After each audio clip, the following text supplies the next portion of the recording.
West Siberian Railway. Large workshop of Omsk Station. Photo of a lathe shop. 1894. Inmates of a French prison, 1900s. Mustaches were tattooed as a sign of protest against the administration. One of the first to take an interest in criminal tattoos was Alexandre Lacassagne, who served in Algeria from 1878 to 1880 as a doctor in the 2nd African Infantry Battalion, then stationed in Mahdia. He undertook a systematic review of the tattoos of the men of the battalion and published the first book on the subject in 1881. Using transparent parchment on the tattooed bodies of 360 members of the battalion and 18 prisoners from a military prison in Algeria, he meticulously collected 1,333 tattoos, which he pasted on cardboard of the same size, thus obtaining a complete reproduction of the entire design. Each tattoo was accompanied by a 20-question questionnaire, including where the tattoo was made, the material of the ink, what the needle was made of, and so on. As mentioned above, not all outcasts were criminals. Among them were just rebels, people who fell under the millstone of circumstances and regulations, and as a consequence, not all were tattooed at first, but after some time of existence, criminals and soldiers mixed, and as a result, almost everyone had tattoos. For people who often had no evidence of their existence other than their bodies, tattoos were a kind of autobiography, a passport and a book that could be read by a prisoner like themselves. One of the most common tattoo motifs is sexual tattoos and tattoos with female friends, faithful and not so faithful, the latter often accompanied by tattoos with pierced hearts, calls for revenge. Often supplemented by various boastful inscriptions below the waist. Robinet d'Amour, the faucet of love, au plaisir des dames, pleasure for the ladies. A large layer of tattoos with the inscription is Fatalitas. It comes from the novel Chérie Bibi by Gaston Leroux. It was a story about a troublemaking convict, which was reflected in this tattoo. There was a variant in Arabic that meant the same thing. Mektub means fate, fatality, following one's evil fate. Often beat images of moths, butterflies, as a symbol of ease of attitude to life and as a variant to the tendency to change places and escape. Anti-system tattoos, tattoos denying the regime.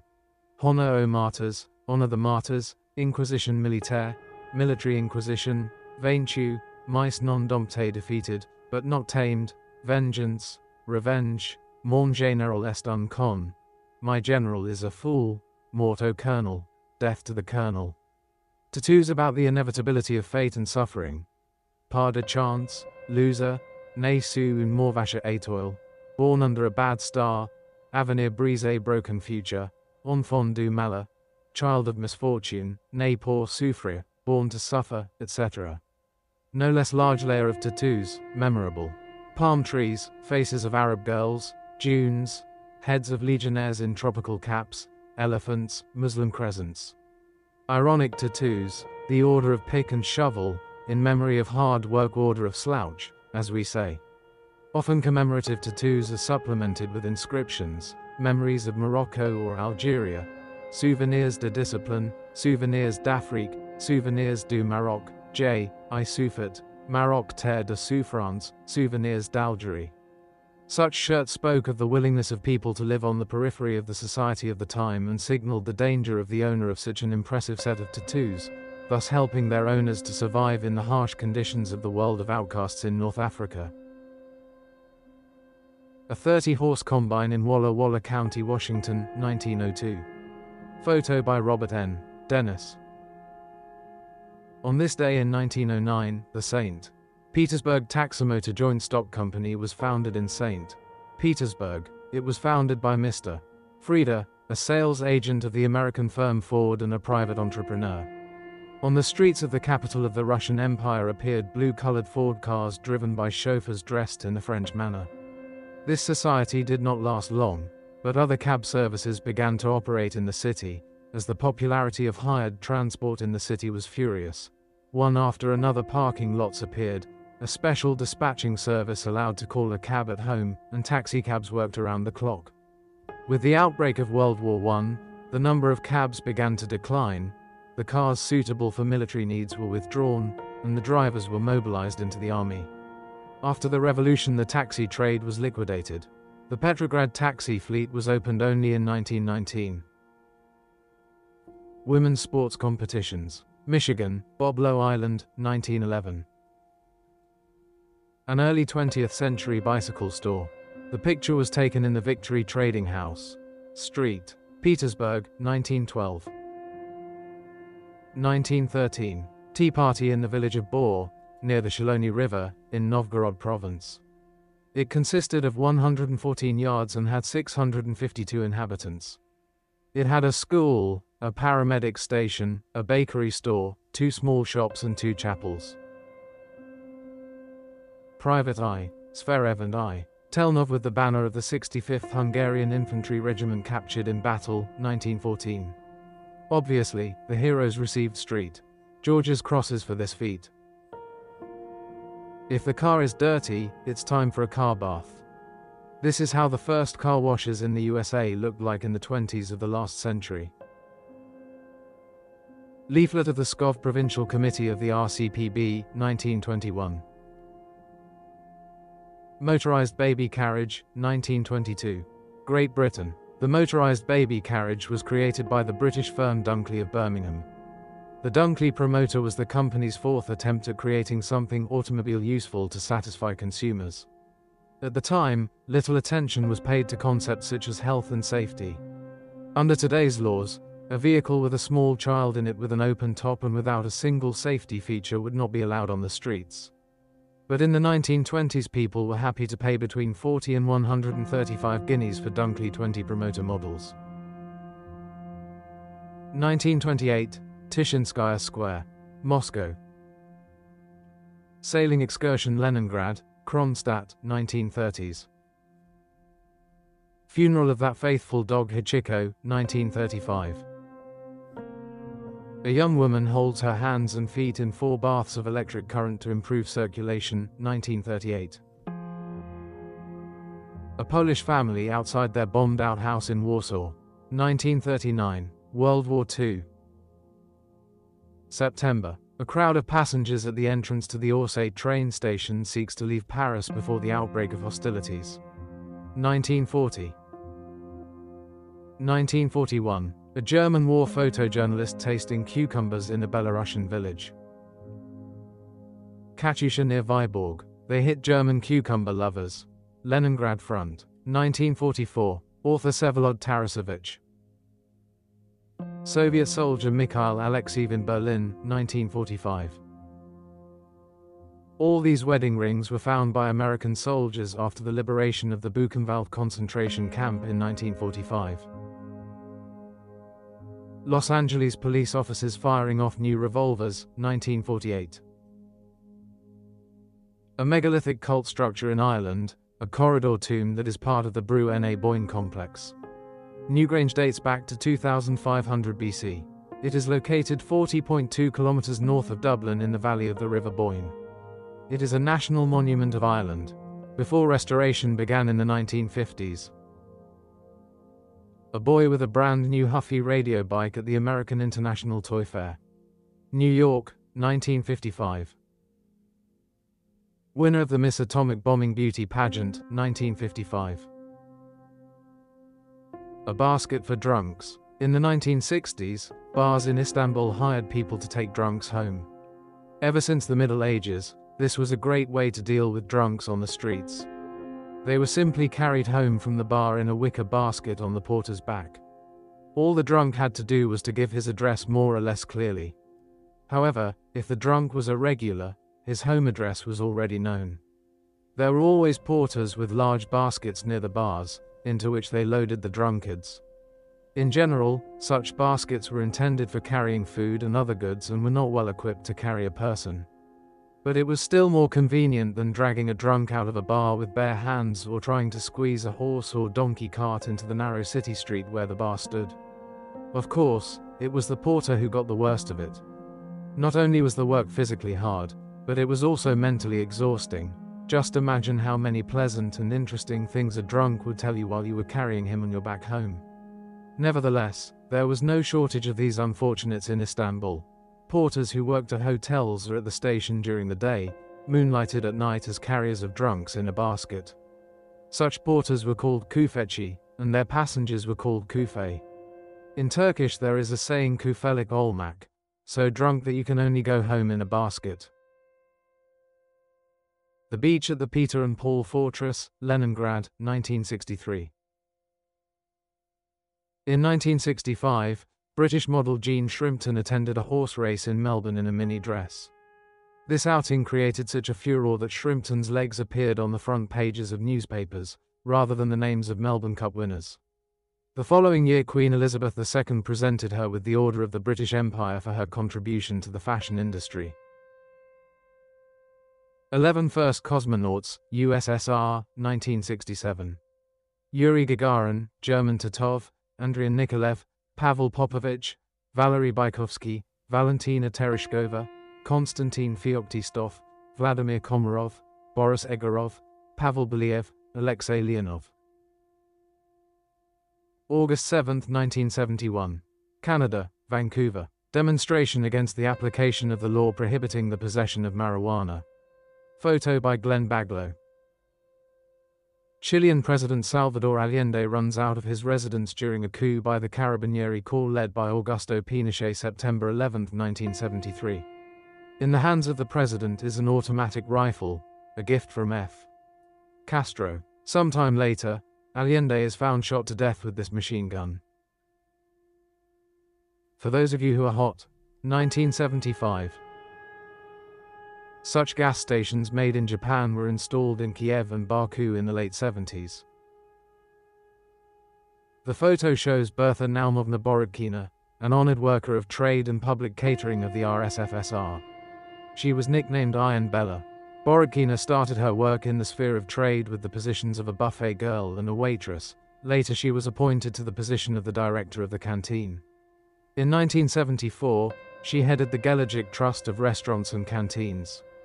All important officials went to dine just to Berta, and she knew how to serve important guests to the highest standards.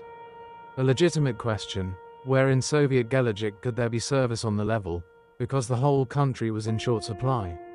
The answer is simple.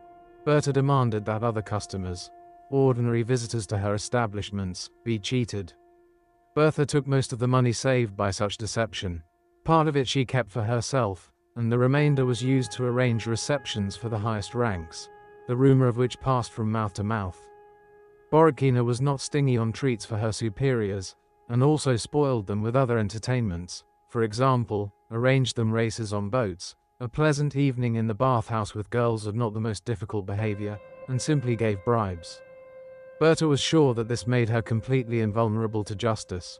All the more so because her establishments had never been subjected to surprise inspections. However, she was wrong. Burned Borodkina not at all on fraud and on pornography. In 1982, an anonymous fighter for morality stated to the prosecutor's office that in one of Borodkina's cafes are movie nights. Naturally, not for everyone and for a lot of money. Employees' porno salon caught red-handed, and they told that adult movies are included with the personal permission of Iron Bella, and that receives from this good income. Then Berta's house was raided. Borodkina, piously confident in her inviolability, only laughed in the face of the operatives and slammed the door in their face. The investigators did get into the house of the main breadwinner of the party top. They had to break down the door for this purpose and conducted a search. What the operatives saw made even the experienced whistle with surprise. During the search they found a lot of valuable things, as well as large sums of money. The dwelling resembled a museum's storeroom. She kept numerous precious jewelry, furs, crystal products, as well as large sums of money, which the investigators found in the most unexpected places, in the water heating radiators and under the carpets in the rooms, rolled up jars in the basement, in the bricks stored in the yard. The total amount seized during the search amounted to more than 500,000 rubles. Her patron, Sergei Medinov, was eventually not prosecuted, although he was removed from his post. When Borodkina was taken to the detention center, she was sure that she would be released immediately. However, influential friends did not hurry to save the Queen of Gelagic from the clutches of justice. Iron Bella realized, help waiting nowhere. Then she tried to imitate schizophrenia and even was quite convincing, but to deceive the medical examination still could not. Borodkina did not immediately, but realized that she would not get away with it. However, what the punishment would be, she could not imagine. Iron Bella was sentenced to the highest measure, the death penalty. The Queen of Gelajik was simply destroyed. She returned to her cell and waited for the execution of the sentence, and at night howled terribly. Iron Bella was let down by what she had always been so proud of, connections in the government. The higher-ups did not want to help Berta escape punishment. They preferred that Borodkina could never speak again, because she really knew too much. In August 1983, the sentence was carried out. The shoe collection of the wife of deposed Philippine dictator Ferdinand Marcos, which consisted of 2,500 pairs. Manila, 1988. Riga OMON 1991. The guys in this militia unit did not accept the fact that Soviet power had been destroyed in Latvia. They refused to obey the new Latvian administration and began to defend the conquests of the USSR, as they were obliged by the oath given to this country. The local police swore an oath to the new authorities, but the OMON from Riga did not do so. The detachment seized the building of the Ministry of Internal Affairs, the press house and the telegraph office. They did it by order of the USSR top leadership. A branch of the police school was also disarmed. It was practically impossible to hold it all alone, and the OMON command requested reinforcements from the USSR Ministry of Internal Affairs, but there were none, nor was there any intelligible answer from Moscow. The country was already steadily going down. Clever Democrats were sharing power and money, tearing apart the industrial potential of the USSR and its national wealth, and in Latvia a handful of OMON men were defending their country, regardless of anything. They became people outside the law, they were shot at, and local scum attacked their wives. When the GKCHP briefly took over power in the country, the OMON men hoped that help would come, but the putsch failed and the last hope was gone. The OMON command ordered them to destroy everything that was of interest to the Latvian security services and leave for the Russian Federation. They endured difficult negotiations, during which the OMON barricaded themselves in the base. The fighters refused the offer to leave their weapons and equipment in exchange for leaving across the border one by one. They agreed to leave only as a whole group, with their families, weapons and armored vehicles. The Latvian government offered to let them go on their own, while at the same time deploying police reinforced with troops to capture the rebel group on the way. The OMON refused such an evacuation and stipulated that they would leave only on transport planes. The Latvian government offered the soldiers to surrender their commanders and the rest to go home. The detachment refused. The unbending will of the fighters and commanders of the OMON led to the fact that Latvia surrendered. 14 transport planes of the Russian armed forces flew the OMON with equipment and men to Russia. Latvia did not have its own air defense forces and the flight was normal. The Russian Interior Ministry did not know what to do with this rebellious unit. After long deliberations, the Riga OMON was sent to Tyumen. The fate of the personnel turned out differently. Part of the fighters remained in the OMON of Tyumen. They went through all hot spots, fought in the Chechen wars. Some of the fighters eventually left the unit. In 2010, only 3 men from that legendary Riga OMON remained in the Tyumen detachment. Some OMON men were arrested in Russia with the permission of then Russian prosecutor Stepankov and sentenced to various terms of imprisonment in Latvia. Persecution of the fighters by Latvia continues to this day. Photographer Christopher Morris. October 4, 1993. Photo of protests in Moscow. Groups of anti-Yeltsin hardliners attacked the OMON after the shooting of the House of Soviets. The riots left about 150 dead and about 1,000 others seriously injured. The Cave of Crystals is a unique natural phenomenon that was discovered in 2000 during the search for new deposits in a mine under the Mexican town of Nica in the state of Chihuahua at a depth of 300 meters. This cave is unusual in that it contains many huge crystals of selenite, one of the most beautiful gypsum minerals, which are more than a meter long. Scientists claim that this miracle of nature appeared as a result of an ancient rift, where magma got into the cave and soaked hot groundwater, because of which crystals began to form in the cave. And thanks to the high air temperature and constant humidity, the crystals have grown to such an impressive size, and are still growing. The temperature in the cave reaches 65 degrees, and humidity varies from 90 to 99%, so without a special protective suit a person can stay here for 10 minutes. But even this can't stop true travelers, especially since the sight before their eyes is fantastic.